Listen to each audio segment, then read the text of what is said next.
السلام علیکم listeners and readers, میں YouTube channel bold romantic novel میں آپ کے لیے ناول لے کے آئی ہوں رکھیل۔ بہت ہی ڈیفرنٹ ناول ہے لسنرز، اپنی کمنٹس اور لائک کا اظہار ضرور کیجیے گا۔ ناول اب تو عادت سی ہو گئی ہے، ختم اس کا سفر ہو گیا ہے اور اب چلتے ہیں رکھیل ناول کا سفر شروع کرنے۔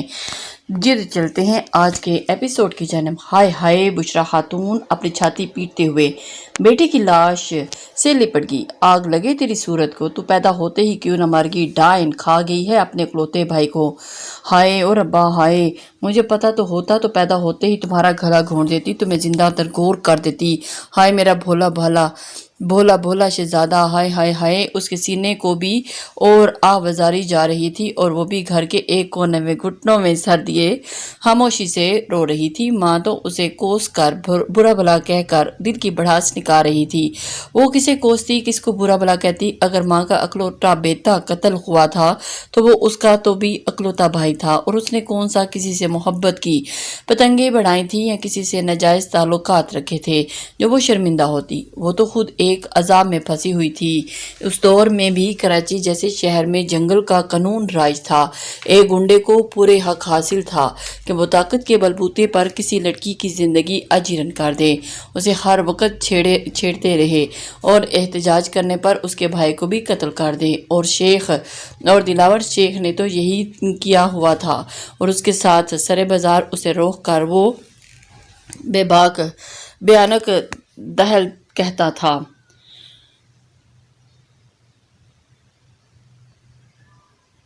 BA کر لے بی بی، پھر تمہیں میری بیوی بننا ہے۔ اگر اس سے پہلے کوئی رشتہ لے کر تمہارے گھر آ گیا تو خود جان سے جائے گا، تمہارے BA کرنے کی بھی رکاوٹ ڈال دے گا، اور اس کا کچھ بھی تو نہیں بگاڑ سکتی۔